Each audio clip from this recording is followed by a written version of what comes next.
This video is sponsored by CuriosityStream. I used to work in an office in downtown Brooklyn. I lived in Brooklyn and would just take the G to work. Not gonna lie, I had a pretty sweet commute. But I remember having a coworker who came from Kew Gardens. And their commute was awful. You know how they teach you in math that the quickest way to get from point A to B is through a straight line? But more often than not, you can't do that with the New York City subway. Because all trains in New York, except for the G, have to go through Manhattan before connecting to another borough. Like the F train, which this person took. So they had to travel this long route going into Manhattan before getting into Brooklyn. Ages ago, this radial pattern of all transit going in and out of Manhattan made sense because most jobs in entertainment were in Manhattan. So people only went into Manhattan and back to where they came from. But times, they are a-changin'. More jobs, businesses, and entertainment are happening in other boroughs, not just Manhattan. So more and more people are traveling from a borough that's not Manhattan to another borough that's not Manhattan. We've long outgrown this central or radial system. We need more circumferential lines like the G train. The exciting news is the MTA has a transit project right now that's undergoing environmental and feasibility studies called the Inner Borough Express, or IBX. The IBX would add a transit line between Brooklyn and Queens. And on top of connecting these two boroughs without going to Manhattan, this line will also provide public transportation to this transit desert in Brooklyn. As this IBX project progresses, the MTA conducts town halls to talk about where they are in the process and take questions from the public. And if you've ever been to a town hall, I'm not gonna lie, it's pretty dry, but it's interesting. It has a lot of interesting information. And that's why I made this video, in case you don't want to watch the most recent hour-long town hall. But if you're inclined to do so, I have a link in the description below. In that most recent meeting, two things were at the heart of the talk. First, why they chose light rail as the mode of transit on the IBX line, and second, how they chose the proposed stations along the route. And that's what we're going to talk about today, the takeaways of the most recent town hall meeting regarding the Inner Borough Express. Welcome to Urban Caffeine. My name is Thea and you're watching a channel of all the things you could be curious about when living in a dense city, in particular, New York City. And when you're living in New York, there are a lot of things to be curious about, like pigeons, or rats, or how recycling is handled. One of my favorite series on New York is NYC Revealed, a series that talks about the interesting side of common things you encounter in New York City. And this series is available on CuriosityStream, the sponsor of today's video. And CuriosityStream doesn't just deliver New York City content. There's something for everybody. Think science, history, tech, nature, and a lot more. Here you'll find exclusive, award-winning, original films and shows. I love that I can watch on my phone, smart TV, or laptop, which is great for traveling. And you'll never run out of content because there's new stuff every week. Plans start at under $5 a month. So for under $5 a month, you can gain access to thousands of hours of high-quality content. And while there are monthly subscriptions, you can save further by getting an annual subscription. Go to curiositystream.com/urbancaffeine or scan the QR code for unlimited access to the world's top documentaries and nonfiction series. And for our fans, use promo code URBANCaffeine and you will save 25% off. So click the link below or go to curiositystream.com/urbancaffeine and save 25% right now. Thank you, CuriosityStream, for sponsoring today's video. Back to the IBX. So the verdict is out. The official choice for the mode of transit on this IBX line is a light rail. An example of a light rail is the Hudson Bergen Light Rail over in New Jersey, or the Link in Seattle. The other modes that the planners looked at are a subway, conventional rail like the Long Island Railroad and Metro North, and bus rapid transit. According to the town hall meeting, building a subway would have required acquiring more property, which makes things more complex. Conventional rail like the Metro North and Long Island Railroad would have needed special modifications on the cars to fit in some areas along the track, therefore costing a lot more. And buses, let's face it, they just don't have the capacity a train could carry, and the turning radius of a bus would be a problem in some places in Queens. The light rail, however, When they explained the reasoning why they chose the light rail during the town hall, it seemed like the light rail is a super vehicle among all the other transit modes. First, it can operate on different surfaces. A light rail can run on the streets and tracks. Unlike conventional rails like the Long Island Railroad, these would need tracks for the entire route. And bus rapid transit would need their own dedicated lane. A light rail can accelerate and decelerate faster than the other modes, so this makes for shorter trips, and it makes for faster boarding and deboarding. And as expected of trains, a light rail can handle large capacity of people. To start, the plan is to run 2 cars at a time. Each car can hold 180 passengers, totaling 360 people at a time. There's the option to add a 3rd car, making it a total of 540 passengers. You know, I'm wondering, when they measured this capacity, is it when people are standing at a comfortable distance from one another, or is this real world scenario where people are shoulder to shoulder and you can smell each other's breakfast? If they were measuring it with people standing comfortably next to each other, then in reality in New York, we're probably going to be able to cram another 100 or so. The light rail can also make sharp turns compared to a bus. According to the speaker at the town hall, there are some areas in Queens where a bus would have a hard time making turns because it requires a large turning radius, compared to a light rail that is able to make sharp turns. And not only can a light rail make sharp turns, it's slim enough to fit on 96% of the existing land that is on the right-of-way. When talking about railroads, the right-of-way simply means that strip of land that's been allotted to lay down the tracks and anything to support it, like signals, ramps, etc. They mentioned 96%. According to the talk, the light rail would have to go around a cemetery in Queens. This means going off the tracks and onto the streets, then back on the tracks again.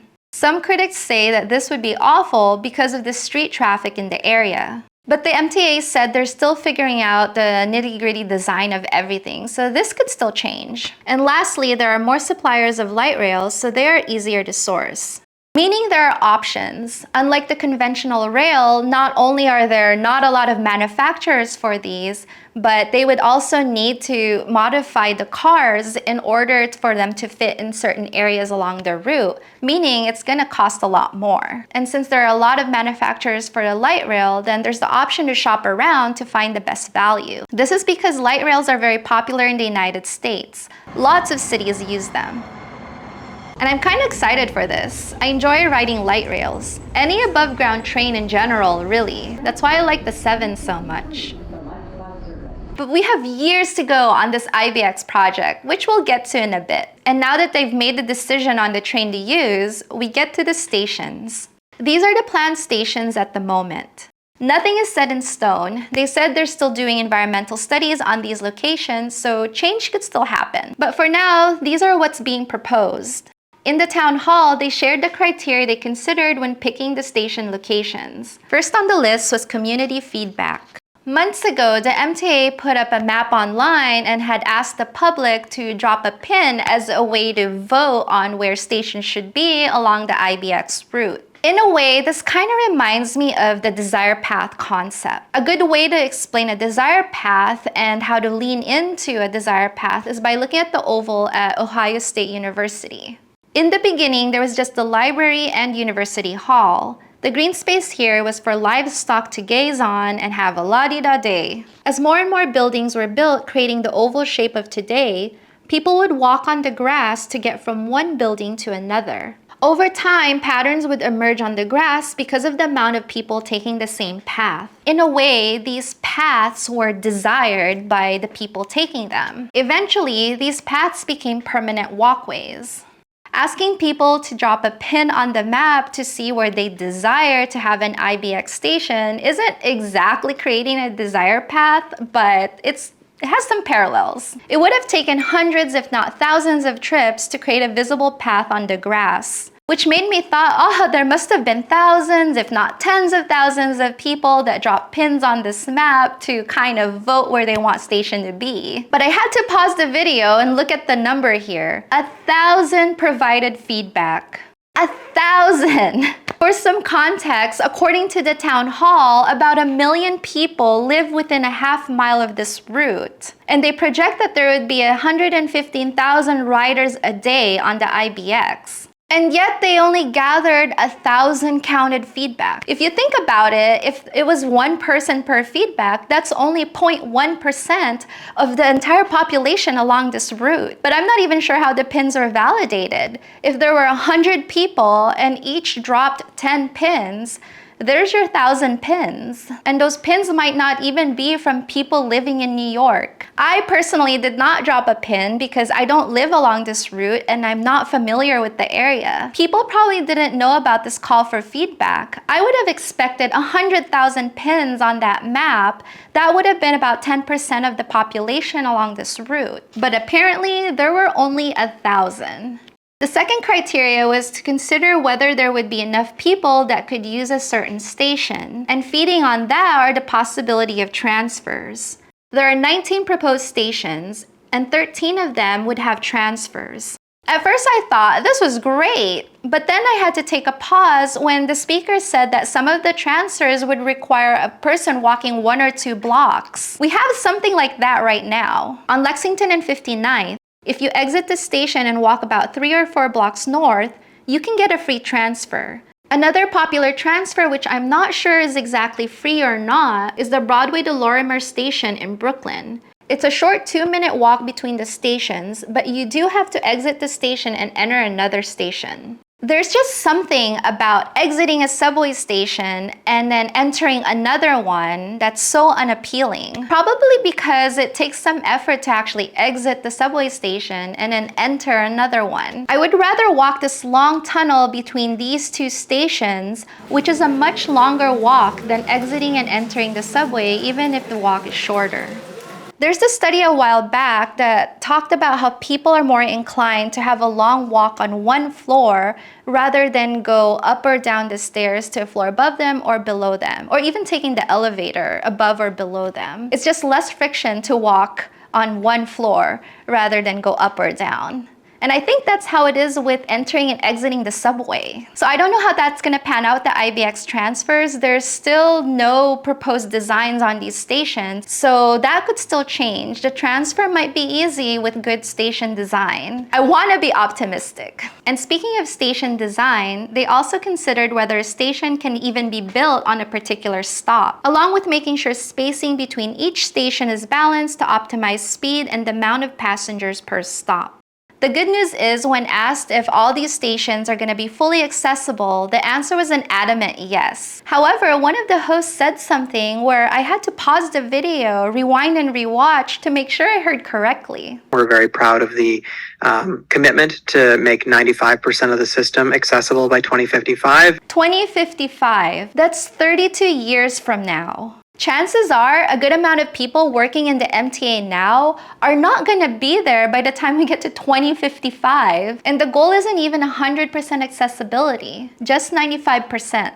All in all, we have a ways to go with the IBX project. It took about a year to even figure out the mode of transit. Now we're at figuring out the design of 19 stations and how to rebuild 45 bridges and tunnels along the route. We're only halfway there before even starting construction. And according to our speaker, this environmental review could possibly take up 2 years. There's still a lot left to figure out and plan for, meaning there's going to be plenty of town halls in the future to gather more feedback from the public. So I encourage you, especially if you live along this route, to provide feedback and be part of the conversation. Because frankly, this is kind of sad.